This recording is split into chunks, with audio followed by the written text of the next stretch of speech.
On today's Glory Days show, Tom Brady finally has his day in court in the Deflategate matter. We'll catch you up with what happened with that situation. And for 26 years, baseball's all-time hit king, Pete Rose, insisted that although he did say that he bid on baseball, he never admitted to doing it as a player. Now pages from a long-hidden notebook have surfaced that could end his bid to be reinstated from the permanently ineligible list. Wow. And in our Did You Hear About segment, the fan that caught A-Rod's 3,000th hit originally said he's not giving it back. Now he's reconsidering that decision. And the NHL has adopted a new rule in an attempt to have their more regular season games end in overtime rather than a shootout, and they look to expand to Las Vegas. And what team's fans do you think have the worst grammar and spelling on social media? We'll tell you about it. Best hour of your sports week is coming up on Glory Days right now. eatradio.com.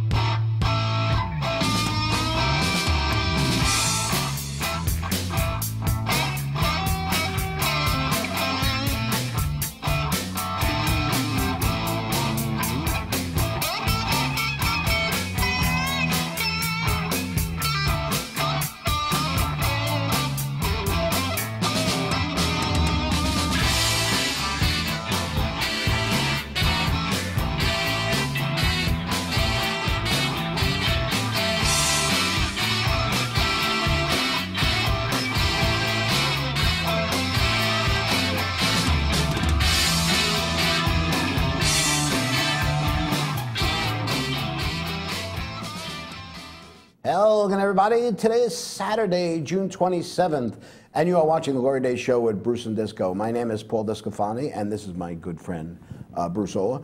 Eric McAuliffe and Bonnie Schultz are behind the glass, and you are joining us on the Radio TV network, where we're broadcasting live from Studio C in the great state of New York. Good morning, my friend. How are you doing? I'm doing okay. I got to do something interesting this week.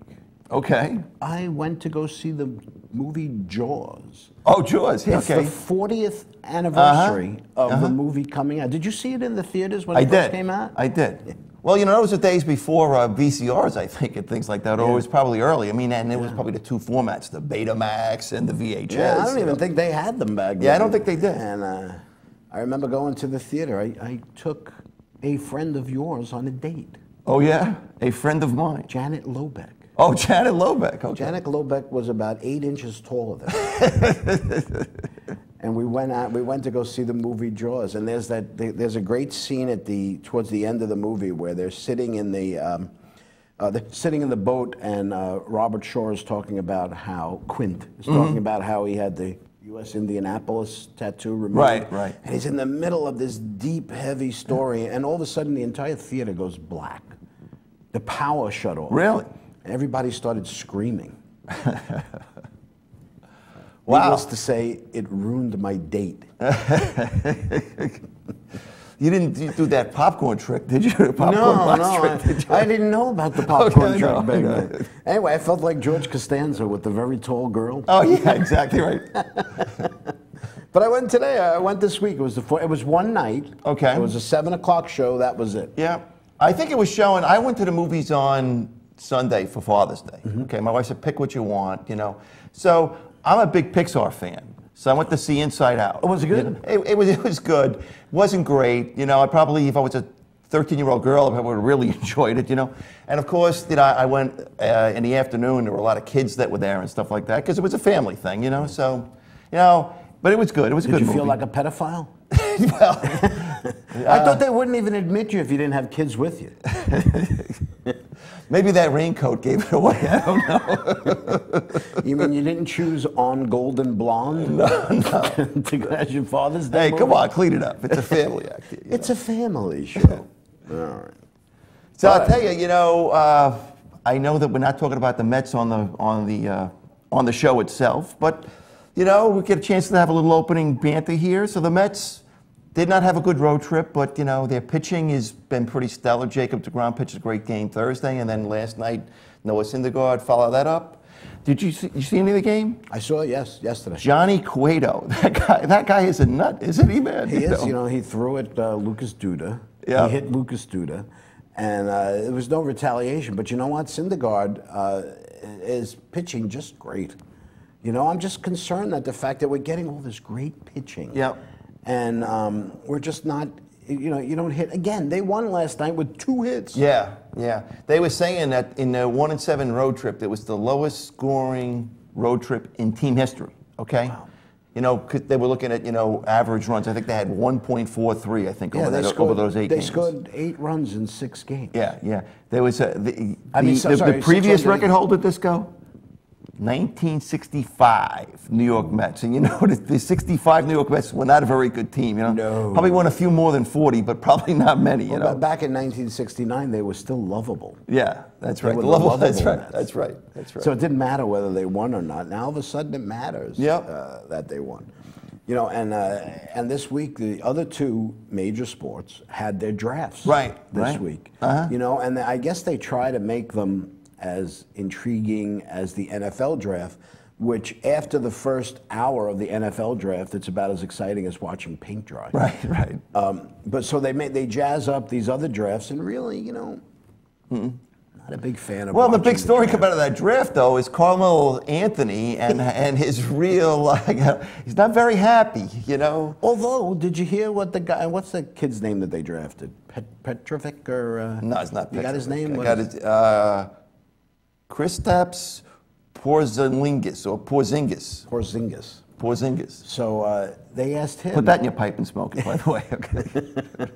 They asked him about if he was excited because he was a little nervous because all the fans booed when they picked him. Yeah. And what did he say? He says, "I'm really excited to be playing with somebody like Carmelo Anthony." Mm-hmm. He says he's a professional. He's going to be able to teach me this. And that was the first words out of his mouth. And Carmelo Anthony is the one who says it's the worst thing. What did he say? Well, something like it's the worst thing. This is the tweet. Okay, this I don't understand. I know we'll talk in a few minutes about grammar. Okay, I'm not sure what this means. Okay, but this is the quote: "What's understood doesn't need to be spoken upon." What? I think that was after he did a bong.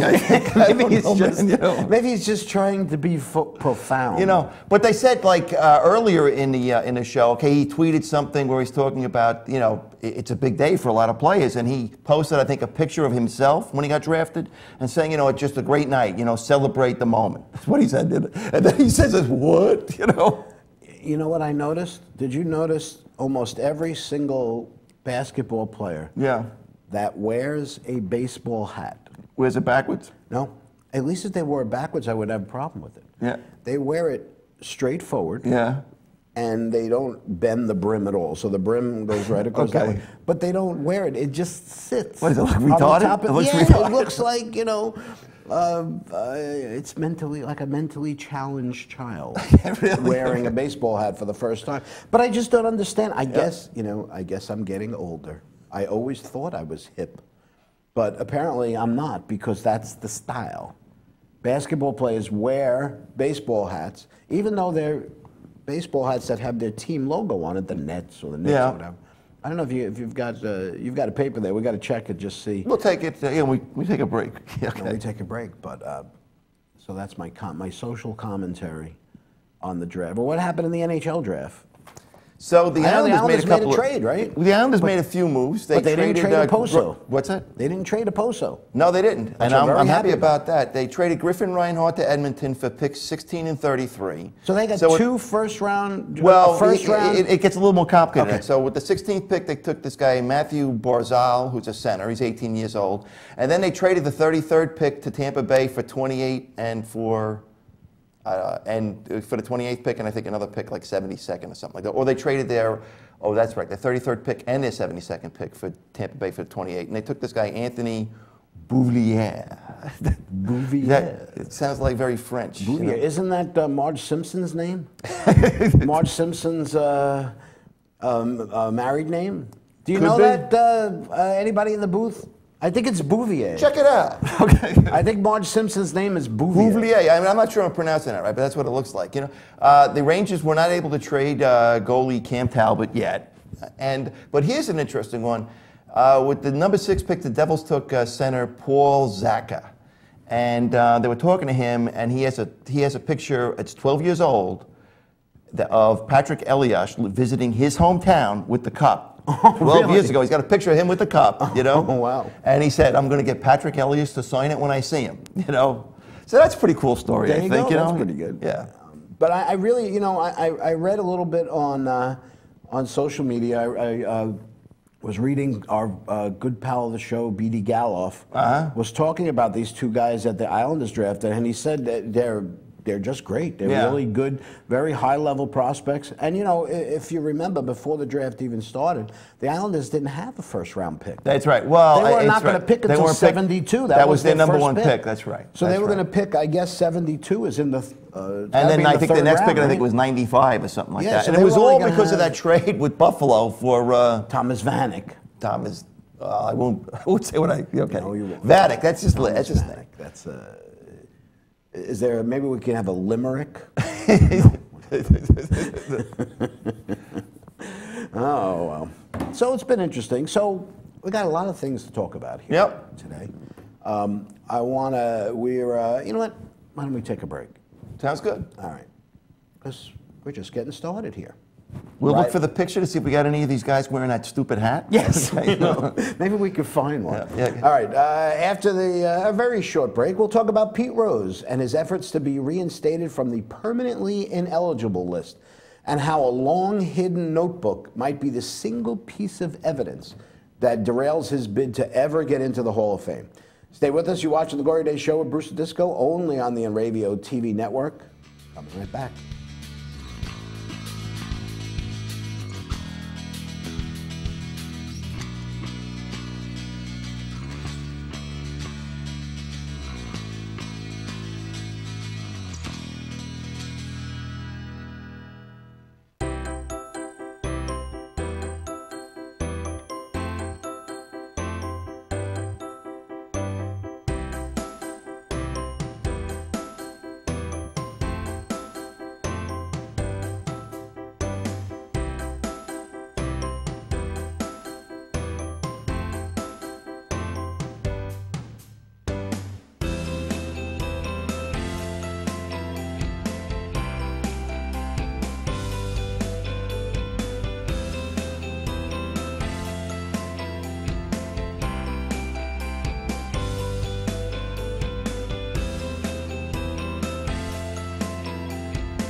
For over 60 years, Hanson Carpet has put the customer first, providing only the finest quality products and service. And Hanson Carpet is so much more than just carpet. We also carry a wide selection of window blinds and shades, and our licensed and insured technicians can service any of your flooring or window covering needs. Browse our huge selection of laminate, carpet, linoleum, vinyl, and tile. Stop by our showroom today or visit hansoncarpet.com. No matter what your project, Hanson Carpet has got you covered.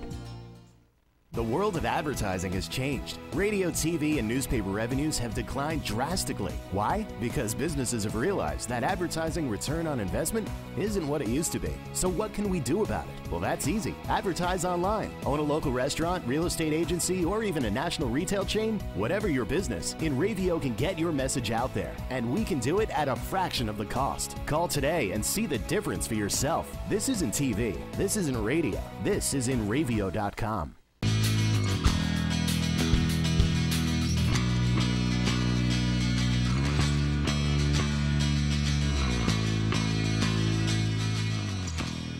Welcome back to the Glory Days Show with Bruce Disco here on the Enravio TV network. Throughout his 26-year stay on the permanently ineligible list for Major League Baseball, Pete Rose has always stuck to a single story, that he never bet on baseball while he was a player, and he never bet against his team. Okay? Going on that premise. All right? But after evidence presented in the Dowd Report in 1989 led to his banishment and inability to be considered for induction into the Hall of Fame, it took him 15 years until 2004 to even admit that he'd placed bets on baseball. But he always insisted it was as a manager and never as a player. Okay? Rose's supporters have always based their case for reinstatement on the fact that the sins he committed as a manager shouldn't diminish what he accomplished as a player. You sound like you're a lawyer here. Well, liar, liar, pants on fire. The ESPN show Outside the Lines obtained copies of the pages from a notebook that was seized from a former Rose associate, Michael Bertolini, during a raid by the U.S. Postal Inspection Service in October of 1989, more than 2 months after Rose was already declared permanently ineligible by Major League Baseball. Two postal inspectors who conducted the raid on Bertolini's home reviewed the documents and confirmed that they were copies. Okay? The notebooks were then supposed to be sealed per court documents, and although they're stored on the National Archives in the New York office, officials have always declined requests for them to be released publicly. All right? So we got these documents, this book, okay, that nobody is allowed to see. Somebody makes copies of the pages and sends them to ESPN. Yeah, that's, well, let's talk about that. The raid, which was part of a mail fraud investigation, produced a notebook showing betting records from March through July of 1986. Rose made at least one bet on every major league team on 30 different days, and on at least 21 of those, he bet on the Reds, including games in which he played. Most bets were about $2,000, and the largest single bet was $5,500 on the Boston Celtics. Celtics, okay, which he lost. He's not a good bettor. He also had a pretty bad day in March, losing over $15,000 in the college baseball, and during a single week, he lost over $25,000. The timing for Rose couldn't have come at a worse time. He's finally applied for reinstatement with new commissioner Bob Manfred in March, and John Dowd, who authored the Dowd report, which led to the commissioner Bart Giamatti placing Rose on the permanently ineligible list just before he died. Recently, he met with baseball CIO John McGair Jr. to walk him through the original investigation. Things were looking good for Rose as the last two commissioners, Fay Vincent and Bud Selig, had refused to even hear his appeal. Manfred even granted him permission to be involved in the ceremonies at the All-Star Game this year, which is being held in Cincinnati. Cincinnati. You know, and but you figure out and you say, how did the U.S. Postal System ever get involved in this? Yeah. You know what I mean? Because we're talking about, so it was kind of rather innocently, okay? People were complaining that Bertolini, who was a memorabilia dealer, okay? He called himself the Hit King Marketing. He ran this business out of his home. People send him things, and they said he failed to return them. The postal inspectors didn't know anything about Bertolini or his connection to the Pete Rose case. But just based on an accusation, the postal inspectors couldn't get a warrant to search the house. They needed proof. So the house was up for sale. So there were two inspectors, a male and a female, so they post as prospective real estate buyers. They get a real estate agent. They get to tour the house. Inside the house, they found it was filled with bats and balls and books and papers. And it looked And lions and tigers and bears. Oh my. Okay. And it looked to them as if Bertolini was signing the items himself. Really? He was forging the names of Willie Mays, Hank Aaron, Duke Snyder, Mike Schmidt, Pete Rose. And inside they found a notebook. It was filled with handwritten entries, many of them saying Pete. And there were numbers and dates, and it was absolutely a book about sports betting. In the initial Dowd report, it was established that Bertolini would place bets for Rose, but Dowd never had the kind of documents that would cement this case for him. Yeah. Okay. He actually said, we knew Bertolini had recorded the bets and that he bet himself, but we never had his records. We tried to get them, but he refused to give them to us. So this whole story, you know, I know you think, I don't know, do you think he should be in the Hall of Fame? I do. You do. But all I can say is, whenever I think about Pete Rose, all I can think about is Pete Rose fighting Buddy Harrelson in 1973, man. Is that one of the, I mean, that was, that was when baseball, man, was played by a bunch of men. You know, I mean, remember him running into the catcher, Ray Fosse, at the All-Star game to win the All-Star game? He's a wild man, you know. I mean, if there was ever a guy who, at the time, we didn't know anything about steroids. Right. You know, but if we thought about steroids, everyone would have said Pete Rose was on steroids. He was on something, man. Because he was crazy. He was just, you know, but he's got 4,000 something hits. Yeah. Right? He's the all-time hit king. And he's not eligible for the Hall of Fame, for the ballot for the Hall of Fame. Unfortunately, I think he's part of this downward spiral. I mean, because, you know, the same thing's going to happen with Barry Bonds and with probably A-Rod, you know. Will these guys ever get in the Hall of Fame, you know? But they're not on the permanently ineligible list. Yeah, how do you get on that list, man? You got to bet on baseball.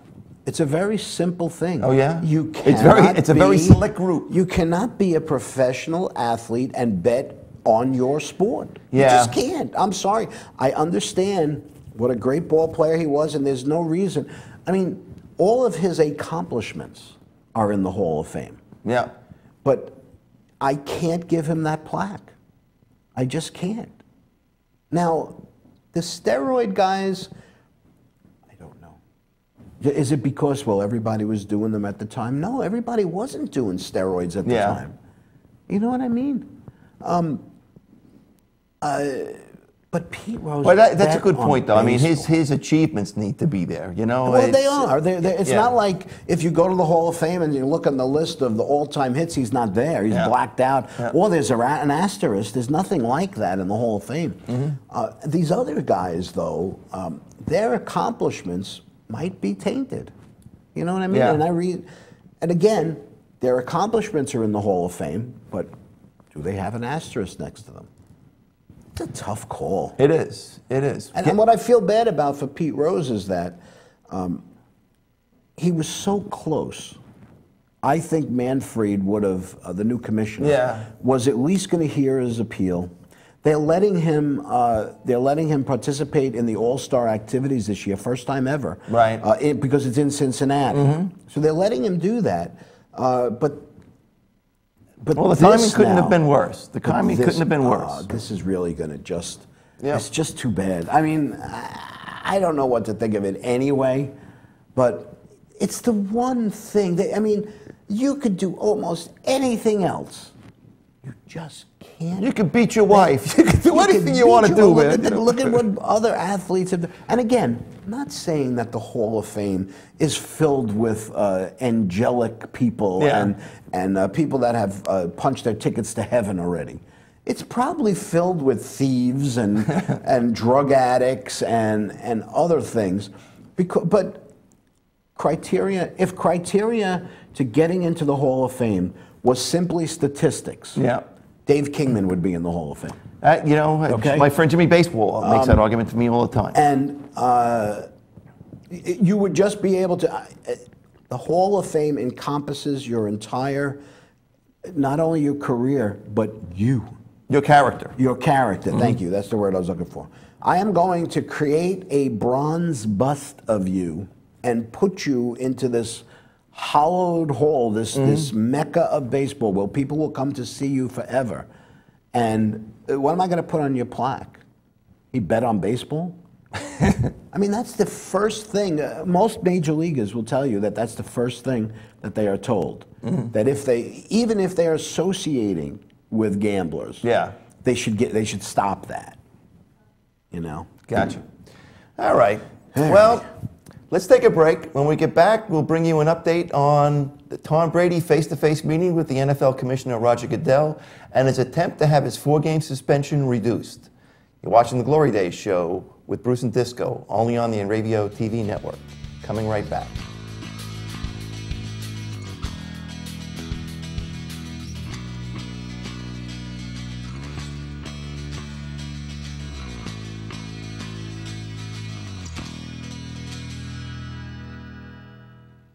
The world of advertising has changed. Radio, TV, and newspaper revenues have declined drastically. Why? Because businesses have realized that advertising return on investment isn't what it used to be. So what can we do about it? Well, that's easy. Advertise online. Own a local restaurant, real estate agency, or even a national retail chain? Whatever your business, InRavio can get your message out there, and we can do it at a fraction of the cost. Call today and see the difference for yourself. This isn't TV. This isn't radio. This is InRavio.com.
For over 60 years, Hanson Carpet has put the customer first, providing only the finest quality products and service. And Hanson Carpet is so much more than just carpet. We also carry a wide selection of window blinds and shades, and our licensed and insured technicians can service any of your flooring or window covering needs. Browse our huge selection of laminate, carpet, linoleum, vinyl, and tile. Stop by our showroom today or visit HansonCarpet.com. No matter what your project, Hanson Carpet has got you covered. Hey, this is Chris Les Jake, and if InRavio.com spots you at an event wearing this bracelet, they will give you $100.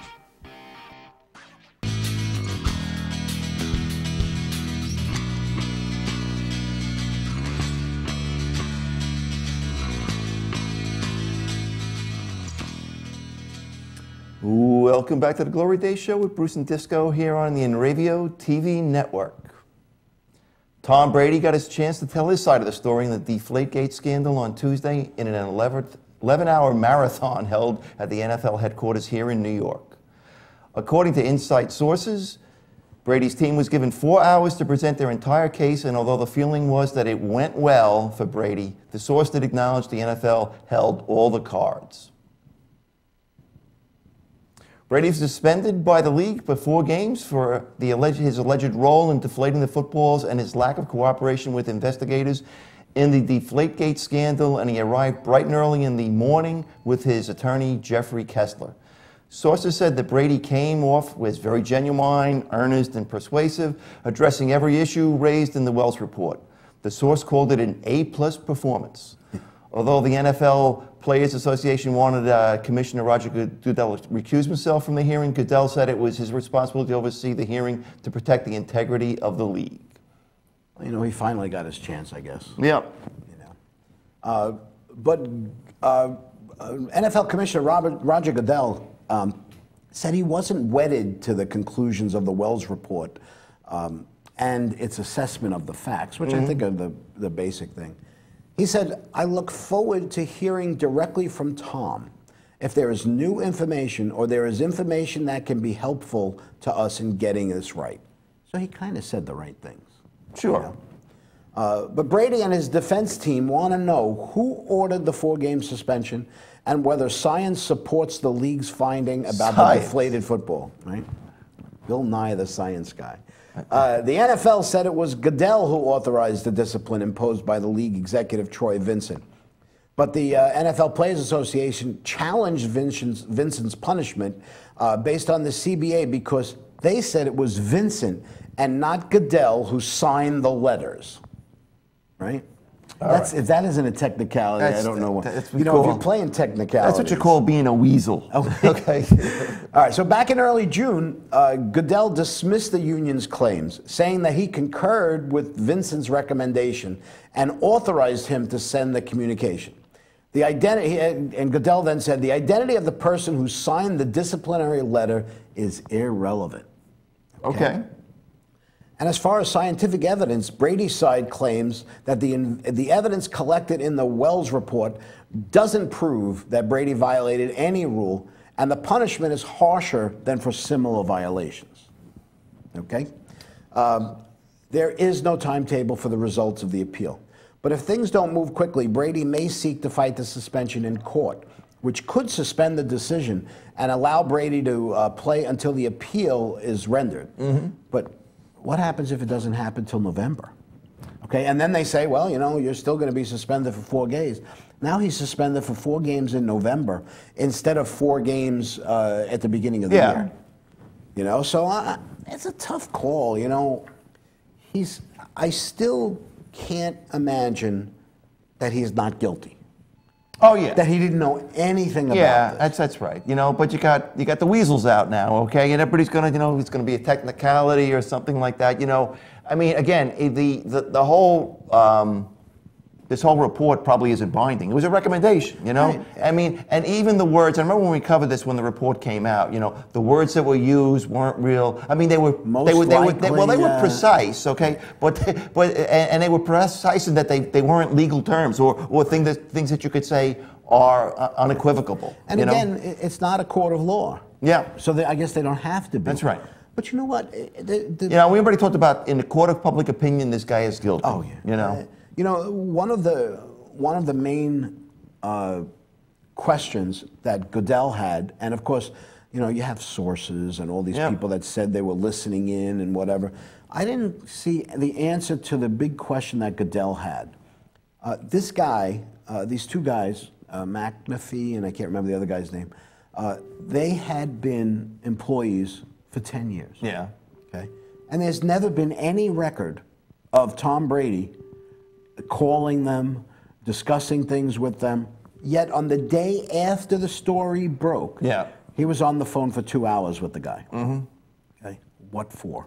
Yeah, I know. What are you all of a sudden calling that guy? And then you call him into the quarterback's room. There's a special meeting room for the quarterbacks. He's never been in there before. Yeah. And then you call him there. So, what were you talking about? Yeah. The speculation was diabolical. They said the speculation was they said that Brady could have been discussing with him because apparently, and I didn't know this. Maybe he was getting them steroids. He's injecting him. It goes so much worse. Exactly. Maybe that's how the footballs got deflated. They slipped and.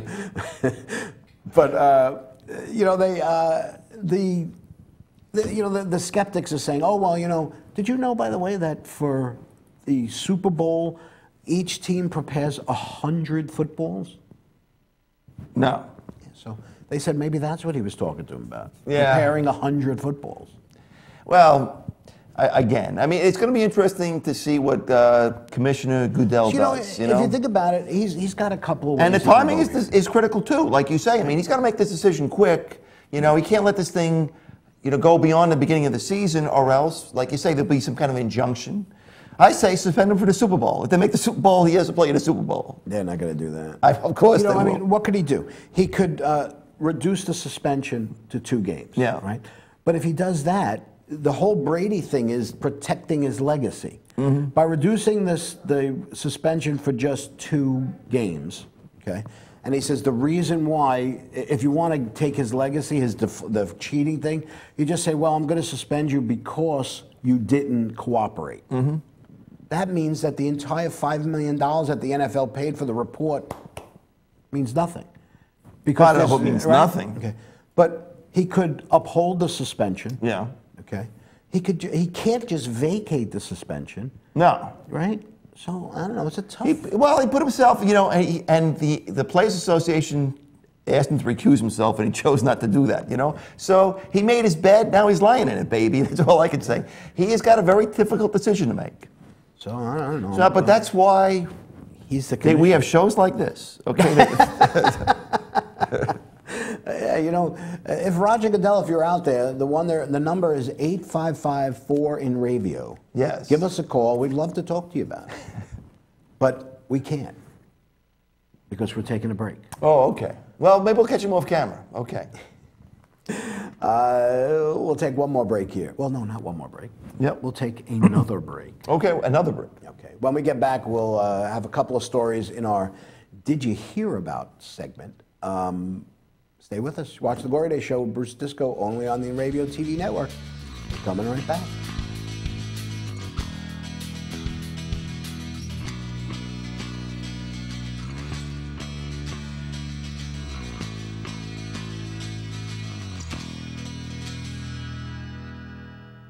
For over 60 years, Hanson Carpet has put the customer first, providing only the finest quality products and service. And Hanson Carpet is so much more than just carpet. We also carry a wide selection of window blinds and shades, and our licensed and insured technicians can service any of your flooring or window covering needs. Browse our huge selection of laminate, carpet, linoleum, vinyl, and tile. Stop by our showroom today or visit HansonCarpet.com. No matter what your project, Hanson Carpet has got you covered.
The world of advertising has changed. Radio, TV, and newspaper revenues have declined drastically. Why? Because businesses have realized that advertising return on investment isn't what it used to be. So what can we do about it? Well, that's easy. Advertise online. Own a local restaurant, real estate agency, or even a national retail chain? Whatever your business, InRavio can get your message out there, and we can do it at a fraction of the cost. Call today and see the difference for yourself. This isn't TV. This isn't radio. This is InRavio.com.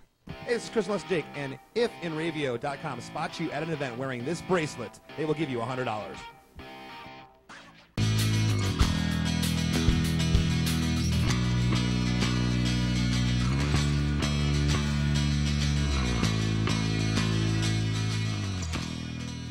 Welcome back to the Glory Days Show with Bruce Disco here on the InRavio TV network. If you're a sports fan, you know you can always turn to ESPN or SNY to get the latest scores and highlights.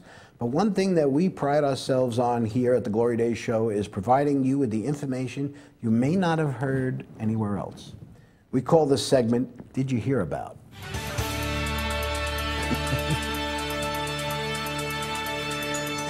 Yeah, we love that. Yeah. We absolutely I like that sweep, man. That's good. Right. Yeah, That is- Mr. B. how sweep it is. Now, I know you have a Twitter account, I never use it. right? You don't tweet too often, but you've read. Have you read any? Let me of the tell you tweets something, and posts Disco. on I it? don't tweet, I twerk. You twerk. Now that I want to see. I want to see that on YouTube. I'll twerk you right now, my friend.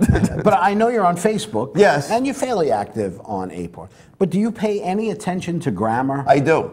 I always do. And I'm always disappointed because, you know, there's all this stuff that it's trying to...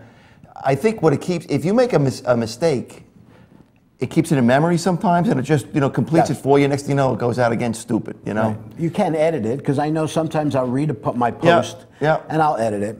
But according to a report in the Wall Street Journal, in the world of social media, Mets fans have the worst spelling and grammar of all 30 Major League Baseball teams. All I can say is, forget about it.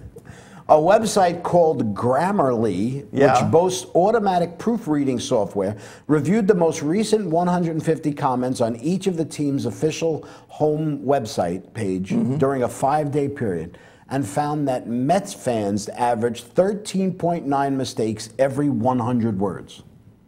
Okay? The proofreading system detects grammar, spelling, and punctuation efforts. Now, Met fans may have been last, but Yankee fans weren't that far behind, coming in at number 26 at 12.1 errors. At least we're beating the Yankees in something. Yeah. Okay. And what fans have the least number of mistakes? Why, it's the Cleveland Indians. The Indians. Clocking in with a minuscule 3.6 errors per 100 words. But let's be fair here. No other team has to learn how to spell Neuenhuis and Darno and Syndergaard. That's true. That's true. You know, I can remember when I was working for Price Waterhouse years ago, and I just started my career there. Bill Bogutsky, who I worked with, had a program like that. So he said, give me a letter of yours and it'll evaluate it, you know. And I think it said I wrote it at the 14th grade level. Okay, that's, you know, so that's like 2 years of college. I mean, That's pretty good, I had yeah. done 4, but so I guess maybe the last 2 years because MIA, I don't know, you know. But, you know, the other thing that struck me about that is that, you know, when you're writing like manuals or emails, they say it should be like at a 6th grade level or something, Yeah, you know? you always, I'm not saying that you dumb it down. Yeah. But you certainly, you know, You don't want to be too sophisticated with your you have to be verbiage. careful with the nomenclature. Yes, that's right. That's a $5 word. And Mark Nomenclature, I like a it. Mark Cater $5 word. Yeah. Mark Cater, I remember using that. Remember, we were neophytes. Neophytes. That's right. Not necrophiliacs. Not necrophiliac. All right. All right. And All right. again, we don't know. Take 2. All right. Next story. Okay. After catching a home run ball hit by A-Rod for his 3,000th hit, professional collector Zach Hampel insisted he would never give the ball back because it was too valuable to him and his collection. Hampel claims to have caught more than 30 home run balls and recovered over 8,000 balls at Major League games. After catching Mike Trout's first home run ever, he returned it to Trout for almost nothing. He also claims to have caught the last home run ever hit at Shea Stadium and Barry Bonds' 724th career home run. He even had a few things to say about A-Rod before he caught the ball, posting on Twitter that if he did catch the ball, I'd give him the finger and a dummy ball. That man deserves favors from no one, least of all, a fan. Hampel subsequently deleted that tweet. I wonder why. Funny thing is, he's a Yankee season ticket holder and a former A-Rod fan who was crushed by his admitted use of steroids. But he said he would listen to the Yankees if the Yankees or Rodriguez would make a sizable donation to his favorite charity, Pitch In for Baseball, which provides baseball equipment for underprivileged children. Hampel even tried to reach out to Rodriguez via Twitter, but to no avail. He probably didn't use the right grammar. Maybe, I don't know. Since he left the stadium on Thursday, he seems to be softening his stance. He has been in touch with the Yankees, and they're doing their due diligence on the charity before committing. Hampel is also hoping that he has some perks to come his way, like memorabilia that he would normally not be able to get a hold of. I guess one of the things would maybe the betting notebook of Pete Rose. I don't know. Hampel was also contacted by the History Channel's Porn Stars and was told the ball could be worth between, this is great, between $50,000 and $500,000. Someone also offered Hampel $300,000 on Twitter, but Hampel is unsure if it was legitimate. Well, it could be worth somewhere between 50 and 500,000. Yeah.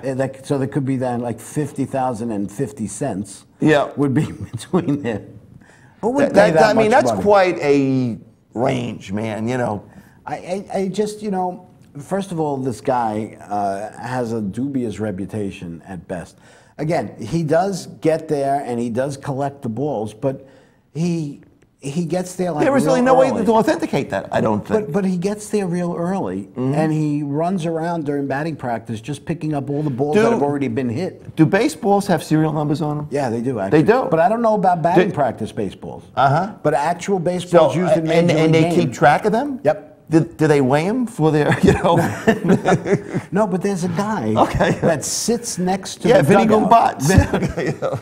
I know a guy who knows a guy. No, but this guy, he sits next to the dugout. Yep. And every time a foul ball is hit that doesn't go out of play, all right, they give it to this guy, and he takes it, he puts a sticker on it, he marks it, and he puts it in a bucket. Really? I was sitting in a thing, and I was watching the whole thing, and I says, wow, I said, so I guess maybe they're used for charity auctions and stuff as official major league used balls. I guess, I don't know.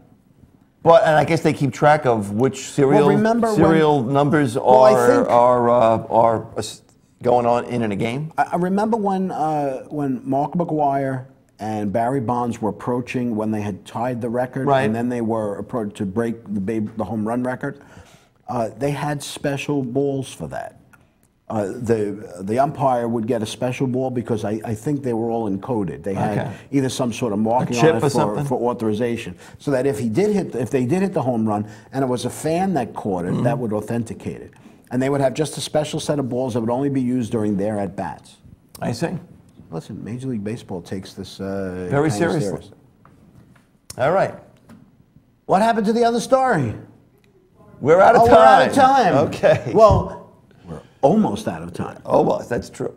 We're going to take a break, and then we'll wrap up for the weekend. Stay with us. You're watching The Glory Days Show with Bruce Disco, only on the Radio TV network. Coming right back.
The world of advertising has changed. Radio, TV, and newspaper revenues have declined drastically. Why? Because businesses have realized that advertising return on investment isn't what it used to be. So what can we do about it? Well, that's easy. Advertise online. Own a local restaurant, real estate agency, or even a national retail chain? Whatever your business, InRavio can get your message out there, and we can do it at a fraction of the cost. Call today and see the difference for yourself. This isn't TV. This isn't radio. This is InRavio.com.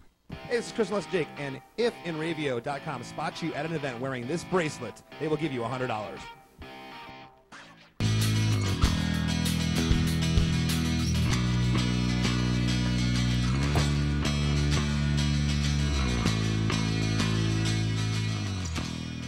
Welcome back to the Glory Days Show with Bruce Disco here on the InRavio TV network. We did have one other story we wanted to That's right. We got a little reload here. Okay, so take it away, Disco.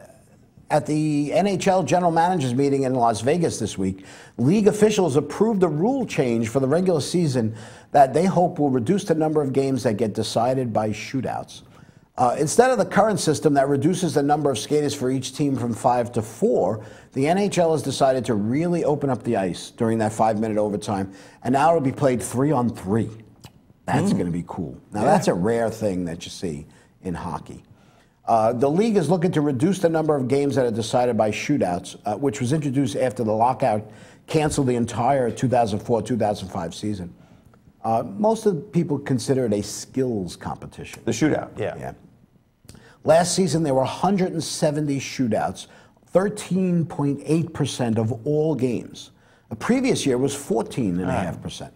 The NHL had considered a hybrid overtime that would have started with 3-on-3, Well, start with 4-on-4, yeah. and then switched to 3-on-3 in the final 3 minutes.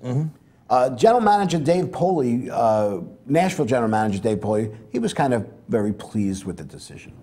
Why is that? Well, he said the managers just really felt they like to end more games in an overtime situation versus the shootout. I think it's going to be unbelievably exciting, and I think we're going to get a lot of games that are going to be ended in overtime. So I think we're going to get their wish. Yeah, that's good. But not everyone is a fan of the new 3-on-3 format. The current general manager of the Philadelphia Flyers, Ron Hextall, is a former goaltender. And although he believes that the change is much needed because it will create a lot of open space and scoring chances, he's worried about the goaltenders. Understandable. He says, it's not going to be fun for goalies. It's exciting and free-flowing. It's chance for chance, but it's going to be tough on goalies. Okay. The goaltenders, I mean, 3-on-3 is a great thing. Yeah. Okay? It's very rare that you even get 3-on-3, right? I mean, blitzkrieg is what it is. Yeah, You know? I mean, I've seen it before, but there's a lot of open ice, and you really got to. It's going to get very fast skaters. I mean, because anybody can get sprung, man. And I guess this is really more of a conversation for our good buddy Pete Torgerson. Yeah. But why can't they just play overtime?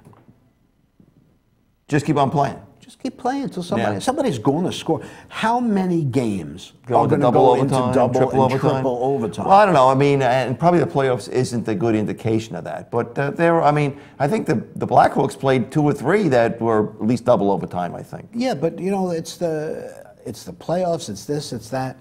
I think that in the NBA, they play 5-minute overtime. Yeah. Right. And then they give the players a break. I think you got to give this a shot. I really do. I remember hearing about that was going to go from 4 to 4, and then and then 3-on-3. So I like the fact that you're going to start with 3-on-3. I don't know how they were going to do that though. Play 4-on-4. What are you going to do? Play 4-on-4 for 2 minutes, then stop the clock? Well, I thought it was 5 minutes, and then they would go another 5 minutes. Then they're going to play another 5 minutes, 3-on-3. You like that idea? Let's propose it. I don't know. Maybe Gary think, Bettman will give us a call too. Who knows? Listen, Commissioner Gary Bettman, 1-855-4-IN-RAVIO. Oh, wait a minute. Is Roger Goodell on the phone right now? We can only talk to one person. All right. We should have both of them on at the same time. Yeah, maybe we'll take this show on the road. Maybe we'll go visit these guys. They're in New York City, right? They are in New York City.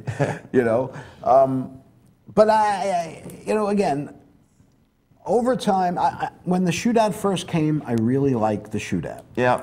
But I think the problem with the shootout is not the shootout itself. It's the fact that if I were to win the game in overtime, I get the same benefit that if I win it in the shootout. No, you don't.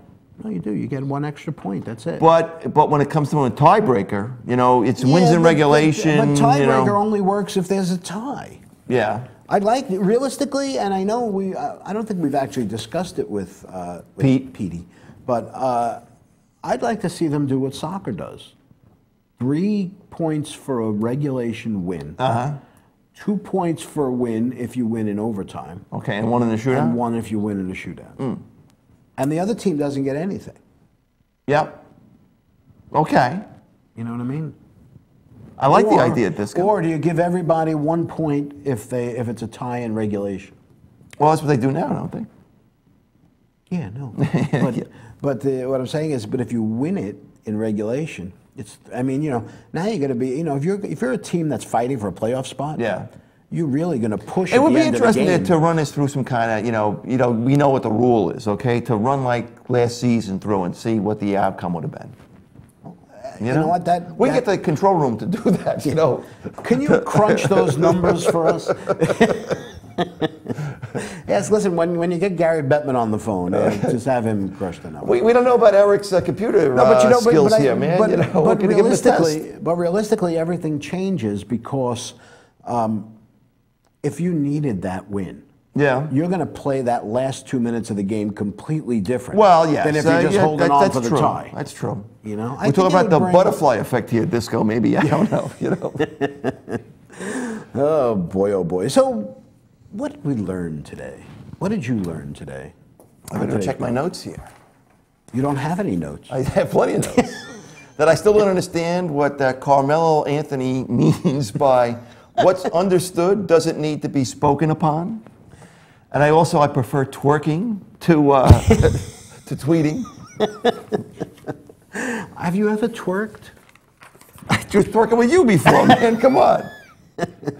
We should make you stand up and actually twerk. I don't think so. That's not happening. No. I don't think I've ever twerked. I've tweeted. You know, you're going to a wedding today, right? I could You twerk should at the twerk with wedding. your wife today. Going to my wedding today. I go on a wedding today with my cousin Anthony and his beautiful We're going to wife, send the Karen, film crew from Enravio to cover this. to Okay? catch me twerking. That would be pretty. I'm enjoying the vision of me twerking.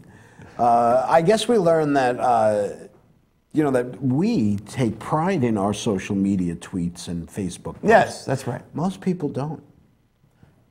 You know that there is a difference between there and there Yes. that people don't seem to understand. And that's one of my pet peeves, when I see that misused, and Misuse. two is another one, TOO and Oh. TWO and TO. Why is it? And what's going to happen to this? You know why? They weren't all brought up in Massapequa. Okay?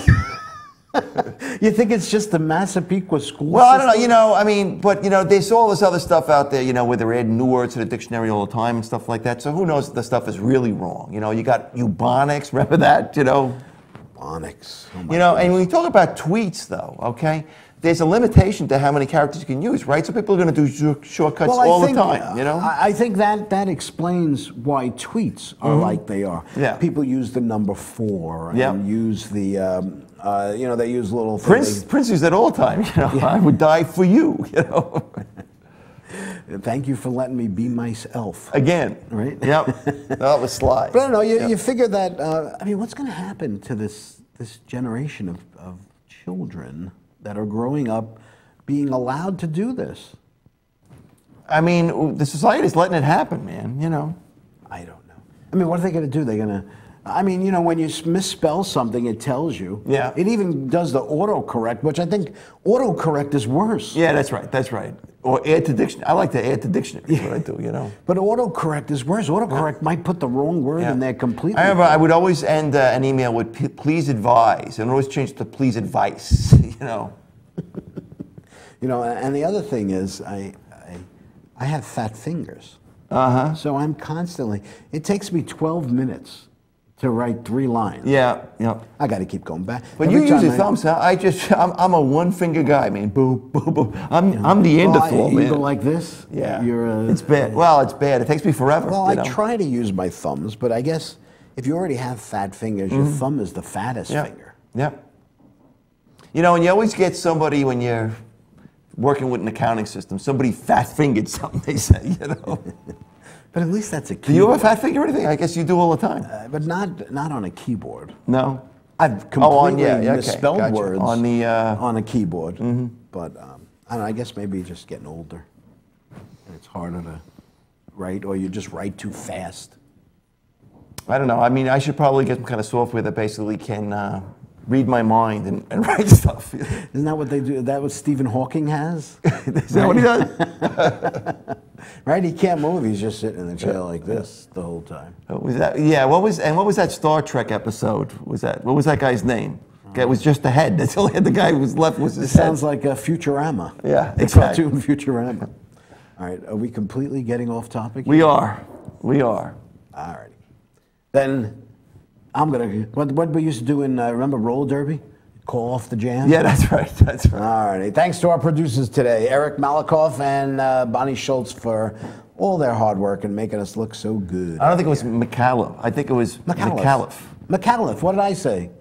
You said Malakoff. Malakoff? Like he's Russian or Like a something, Russian. man, It's a Russian We'll drink some producer. vodka after the show. Okay. And of course, thanks to you, our loyal viewers, for putting up with this nonsense. Don't forget, check out Glory Days on the on-demand page at www.enravio.com, and you can watch any of our past shows or any of the other great shows on the enravio.com TV network. There is no show next weekend, so don't tune into Enravio 4th of at all July, next baby. weekend. The 4th of July. It's 4th of July. Have a great holiday, everybody. Stay safe, and we will see you next time.